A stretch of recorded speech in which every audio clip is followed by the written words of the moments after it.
Again, I raised concerns internally. I was sidelined. I was told to shut up. I received physical threats.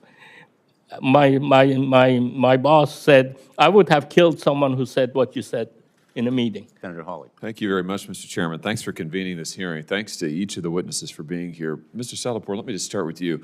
I just want to back up and make sure I understand your testimony because it seems extraordinary to me. And I'm reading the letters that you've submitted from your attorney when you first contacted the FAA, when you contacted the committee.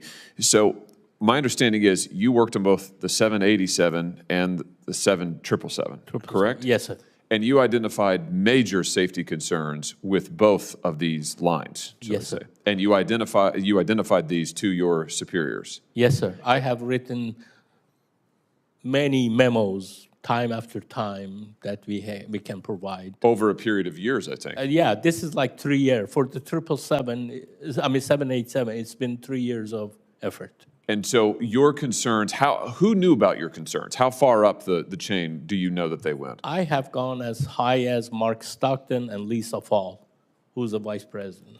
The vice president of the company. Yes. So they were and are aware of these major safety concerns. And this is what you do for a living. I mean, you're an engineer, right? I mean, I'm an engineer. I went to quality about 3-4 years ago. And when you put your quality hat, we are the eyes and ears of the public for the safety of the airplane. That's how I feel about our job. And so I have, when I see concerning information or concerning, let's say, production issues, then it is our responsibility to make sure that, if we are causing the airplane to have increased risk factors, our job is to eliminate those risk factors. Are these planes safe? Right now, I would not, it's like an earthquake. The big earthquake is coming, but when that hits the building that, let's say if you're talking of a building, have to be prepared to accommodate that type of a, let's say, shakeup. It has to be built properly. Right now, from what I've seen, the airplanes are not being built per spec and per requirement. So your testimony is the 787 line and the 777, the 777 line are you think are not. Well, not safe. they are doing stuff that increases the risk factors. Okay, when you increase the risk factors, it's not just one. You are doing stress concentrations, that those stress concentrations, like, breaking a paper clip, you do it once or twice, it doesn't break, but it breaks at some time. As the plane gets older, all of these things that, you took, you said it's not a safety issue, it becomes a safety issue. And the company's response to you was to threaten you? Threaten you, sideline you, transfer you. You raised concerns about the 787, and so they transferred you to the 7777, right? Well, yes. Initially, they just cut me off of all the meetings. Ah. They took my name out, and then so I was just doing nothing. I wasn't informed of what. Then they transferred me, and they do it pretty stealthy. Oh, we have a job over here. We want you to go over there. So they move you down there, and, I come from like 40 years of engineering background. So when I see, and I've taken a lot of stress classes, even though I'm not a specialist on that, but when there's a problematic area that you see, you can recognize. So I just want to make sure I got the sequence right. So you raise these concerns, you get on the 787, you get transferred over to the 777, you raise the concerns there. They ignore it in both. They haven't addressed any of these concerns. Is that your testimony? Yes, sir. And at some point, they start to threaten you. You're talking about your boss calling you on your personal phone and berating you. And when did that start? Well, that started right after when I said, we have made over 300 plus airplanes. We still don't know how to put the load and sell. What I mean by that, if you build in an airplane, building a house, it's like, putting the foundation. We have made over 300 airplanes. We still changing our process, like build the foundation to put the airplanes. We are struggling with that because they have changed the process, from stable to unstable situation. They're not building the same datums that we were building. So you're causing your own problem, but you don't want to admit it. Just force fit the problem force fit the misaligned holes and everything else and move on. And that's what they have been doing. And that's what I have brought up to their attention. I told my boss that I said in the report, I said, we have made 300 plus airplanes. That should have been more than adequate for us to resolve these things. All the problems that we've had, we put Band-Aid over Band-Aid to resolve the problems, and Band-Aid over Band-Aid doesn't cover it. Maybe we need to consider some engineering fundamentals with a little bit of GD&T to figure out what the problem is.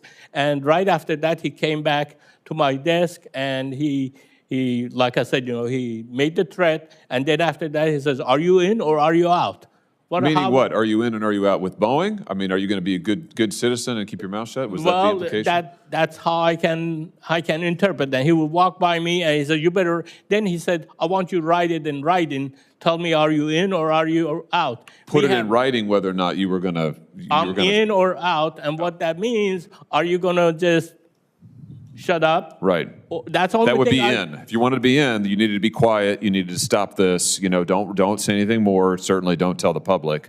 That's how I interpreted it. But he told me to write it in writing, and I'm trying to write it. And there was 10 emails, just because I haven't received your email on this. Send it to me, and this and that. So then he's pressuring you. I mean, then he's pressuring you, and then his manipulation even got further than that. I'm trying to take a class on my own time that I have to flex the time. He wouldn't let me do that. Oh. I have a doctor's appointment. He cancels my doctor appointment at the same day. I mean, different manipulating different things to retaliate, to make your life miserable. And then, I started talking to go somewhere else. You just try to escape from that because this is hell, that I was subjected to. And then he threatens you with that. And really, with my background, I've had some, it's really has made me where 3 o'clock in the morning, I'm waking up with somebody stabbing me. I'm still receiving psychological help to just get back on normal. Well, it is unbelievable to me that in the midst of this safety crisis at this corporation, that what they're doing is threatening their own engineers whose job it is to help identify potential safety concerns. And rather than saying, you know what, you've got a point, we need to maybe do something about this, they're telling you to hide it, they're reassigning you, they're threatening you, they're trying to shut you up. In the meantime, I noticed this guy, Dave Calhoun, I think he's the CEO. I guess he's leaving at the end of the year. I wonder how much he's getting paid. I bet it's a lot. Yes, it's a lot more than my pay grade. I bet it's a lot more than your paycheck. Yeah. I bet it's a heck of a lot. Yeah. Mr. Chairman, thank you for holding this hearing. I think we're just scratching the surface here, but this is extraordinary. It's just extraordinary. Thank you. My name is Sam Solopur, and I'm a quality engineer at the Boeing. I have over 40 years of experience as an engineer. I'm not here today because I want to be here. I'm here today because I felt that I must come forward because I do not want to see another 787. I do not want to see 787 or 777 crash. I have serious concerns about the safety of the 787 and 777 aircraft, and I'm willing to take on professional risk to talk about them. First, little bit about me. I came to the United States in 1973 and got a mechanical engineering degree from University of Missouri, where Senator Hawley is from. After that, I worked for companies that they were involved in the space shuttle. I had a friend, engineer, that worked on the space shuttle. He was always complaining about the quality of the O-rings that we had in the space shuttle Sauraraka boosters. He was scared that they might fail. He raised his concerns, and he was heard, and he wasn't heard. And 7 brave astronauts, including the teacher in space, died when the Challenger O-rings ultimately failed, just as he predicted. At the moment, I know that if I were ever in a similar situation, I would have to come up and speak up. I have analyzed Boeing's own data to conclude that the company is taking manufacturing shortcuts on the 787 program that may significantly reduce the airplane safety and the life cycle. Since 2013, There have been serious issues on the 787 program, not properly closing thousands of gaps in its assembly of the fuselage on major joints. Boeing's standard says that these gaps must be closed, usually by a small shim or filler called a shim when they exceed 5 thousandths of an inch. This seems very small. Boeing's PR team like to call it the width of a human hair when you are operating at 35,000 feet. Details are that the size of a human hair can be a matter of life and death. In a rush to address its bottlenecks in production, Boeing hit problems pushing pieces together with excessive force to make them appear that the gaps don't exist, even though they exist. The gap didn't actually go away, and this may result in premature fatigue failure. Effectively, they are putting out defective airplanes. I repeatedly produced reports for my supervisors and Boeing management demonstrating that the gaps in the 787 not being properly measured or shimmed in two major joints of the 787. Evaluating from the 29 inspected airplane data, I found gaps exceeding the specification that were not properly addressed 98.7% of the time. I want to repeat that. 98.7% of the time, the gaps that they were supposed to be shimmed, they were not shimmed. The other issue that I found when you have these gaps and you drill through them, you get some debris in the stack-ups. This is known to be a problem, not a good thing for the airplanes by Boeing. But Boeing data also, from the inspection of the data, shows that the debris ended up in the gaps 80% of the time. Again, you have debris in the gaps 80% of the time. I want to make clear that I have raised these issues over 3 years. I was ignored. I was told not to create delays. I was told, frankly, to shut up. At one point, Boeing management got sick of me and raising these issues and moved me out of the 787 program into the 777 program. On the 777 program, I found problems. Again, I found that Boeing started a new process to build the airplane without taking into the consideration of the design of the airplane and how the airplane was designed. As a result, I witnessed severe misalignment when the planes were assembled. Boeing manufacturing used unmeasured and unlimited amount of force to correct the misalignment. And this also weakens the airplane in the long run. I literally saw people jumping on the pieces of the airplane to get them to align. I call it the Tarzan effect, among other improper methods. Again, I raised concerns internally. I was sidelined. I was told to shut up. I received physical threats. My boss said, I would have killed someone who said what you said in a meeting. And then this is not a safety culture when you get threatened by bringing issues of safety concerns. I hope that your work on this issue signals to Boeing that they must make real changes and get back to building the airplane safely. I'll be more than happy to answer your questions. In preparing for this, I did listen to one NBC News report, and this is on the 787, on this gap, and they were reporting that Boeing had apparently stress tested a plane, 165,000 takeoffs and landings, which is 3 times normal life. They inspected 689 of the 1,100 planes that are in service, 0 evidence of fatigue. So how am I supposed to interpret that? Well, I think Boeing tries to put a lot of misinformation out there. The problem is that 165,000 was on the original airplane. It did not see the excessive forces that we're talking about. If you haven't done the excessive force on those planes, they just thrown that out there to muddy up the water so that information is so clogged up that they are not. They're saying they done 40,000 tests or whatever. Did they put the information out there? Under what circumstances, what airplanes, what was the situation? None of that is shared. I have asked Mrs. Fall, Lisa Fall, that it was on that thing 2 months ago or 3 months ago. When I met her, I said, hey, I'm going to complain. I'm complaining to her about the 787. She said, I'll have somebody get you the information. You probably haven't seen the information. I have not seen any information whatsoever. As a matter of fact, like they're just throwing that stuff. If you want to change the information, like the 165,000, then you need to rerun that test with 165,000 with the new excessive force and show that it's good. You got to show you, or just one quick question for Mr. Pearson. You said you had delivered records to the FBI. First of all, how did you obtain those records, and have you heard back from the FBI? The records were sent to me, and from an internal whistleblower. From an internal whistleblower, and I provided those records to the FBI. And again, for the last couple months, there's been talk that there's no records, and that's obviously this not on the the case. Alaskan airline. This is on the Alaska Airlines. That Boeing apparently overwrote the video that would have shown.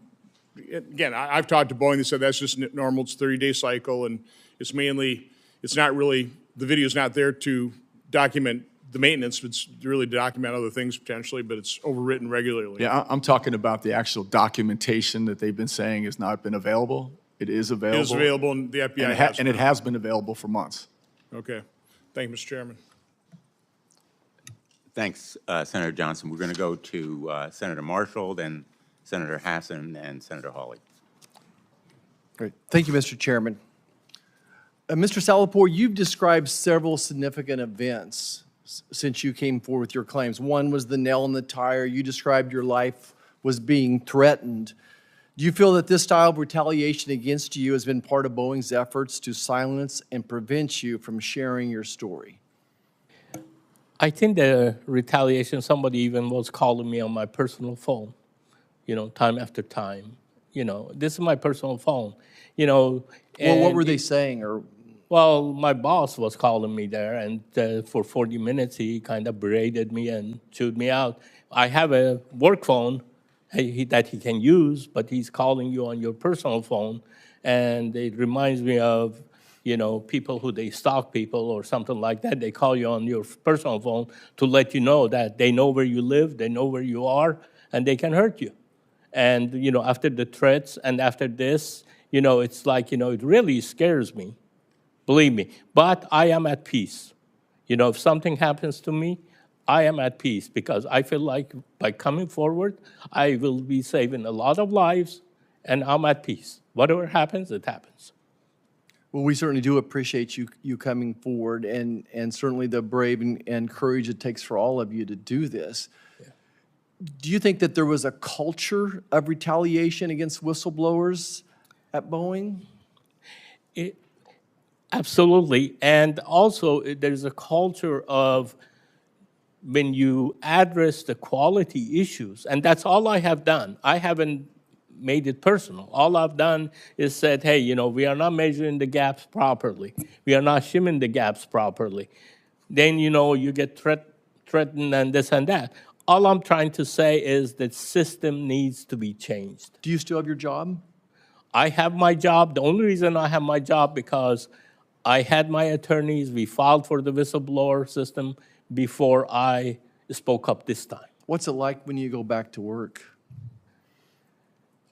Well, last time, if you can think of it, I went to a meeting on the 777, and I brought up my concern in that meeting to say that the way we build in that airplane, it does not correlate to what the design of the airplane is. Because of that, we are resulting in a lot of misfares, misfares and a lot of problems.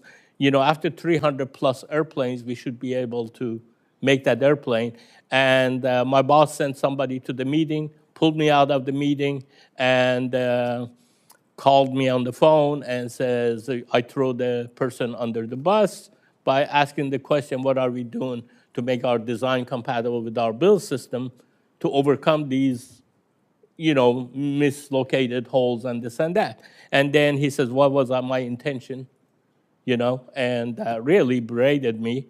And a week later, he was going to talk about that again. I thought, it's resolved, but a week later, he was talking to me about that. Why should you even be prosecuted for something that, all you're doing is saying, hey, the design that we used to have, we went to determinate assembly, it's not working. What can we do? Have you guys thought about anything to bring that so that they are compatible? So your intention was to build a safe airplane? Absolutely. Yeah. Not with force.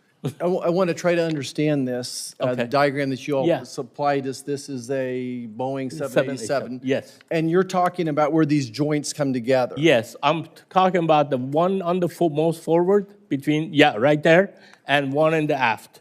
That's a 4143. No, the one this way. This yeah, one, right. between that and one. the nose. That's a 4143. It's a major joint, and then one on the aft. So end. instead of shimming them, they're basically just using force to bring them together, and you're Absolutely. concerned that it hurts the composite. Well, And- it just violates every one of our common practices. Okay. Because you don't force stuff together, because when you force stuff together, you increase the stress concentration Right. on that. If you think of a paper clip, if you bend it back and it. forth, after a little while it breaks. Yeah, speaking of action, that's what I want to talk next about is action. I'm not sure if any of you are familiar with NIAR at Wichita State University, the National Institute of Aviation Research. They specialize in aerospace R&D, including composite advanced materials, and they do wind tunnel testing, where they would take an entire wing, an entire fuselage from a plane like this and stress test it. Mr. Jacobson, do you feel like that type of stress? I want to get we have different opinions, but that's where I would have confidence, and America would have confidence if there was stress testing, take some of these randomly and do that stress testing, or maybe it's already been done, I don't know. Well, I'm not a structure specialist, so I can't really comment on the details of any of those sort of, hypotheticals. But I mean, in general, all of this, there's design, then there's testing, there's quite a process, and you can't violate any part of that process. If you violate, Okay, I'm sorry, but is anybody else familiar with NIAR and that type of stress testing when you put them in, do wind tunnel testing on these? I just think that that's the action that I would have confidence in as a scientist who have tested thousands of jets and airplanes and are experts in composite to see exactly if this is a challenge or not. I think that would be a great answer to this question. That's action. Go ahead, Mr. Salvatore. One thing that I want to, the issue that we're talking about is pressurizing the fuselage from the inside. Okay. When you pressurize and depressurize, basically, that's, we call a flight cycle. Every time you go up and you come down, that's one flight cycle. I'm sure that we can reproduce that at NIAR. So I think it's a great Yeah. point, though. And lastly, my last question is, it feels like the FAA and the DOT has dropped the ball as well here, though. Mr. Pearson, go ahead. And then this is the action. I'm sorry, it was the DOT and the FAA. Yeah, 100%. I mean, people don't understand. The FAA is a subordinate agency to the Department of Transportation, and as the FAA has been struggling with revolving leadership and everything else, there's been numerous opportunities for the Department of Transportation to get involved and engaged. And what we've seen from them is nothing. They just kind of are on the sidelines. So to me, the action would be to ask the staff to sit down with the FAA and the DOT and the people and some type of report. We can't bring them in here for another 6-hour hearing, but I would love to see a little bit more report on how they would defend themselves. Thank you, Mr. Chairman. Senator, if I could just add, I'm sorry, I didn't mean to interrupt, but we met with the head of the FAA and the Deputy of Secretary of Transportation in March 8th. Our foundation did, and we met with them, and we went through 35 problems, and we made recommendations to each one, and we said we offered to assist whatever we could because we want them to be successful. But they need to get in the game, is all I can tell you. Thank you.